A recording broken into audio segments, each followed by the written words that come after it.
शायद होते भगवान के मंजूर रे। कठ के करे जावा बनाइले नी दया नहीं आबोगे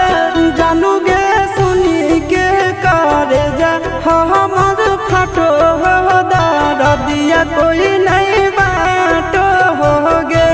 जानू गे सुनी के करे जा हम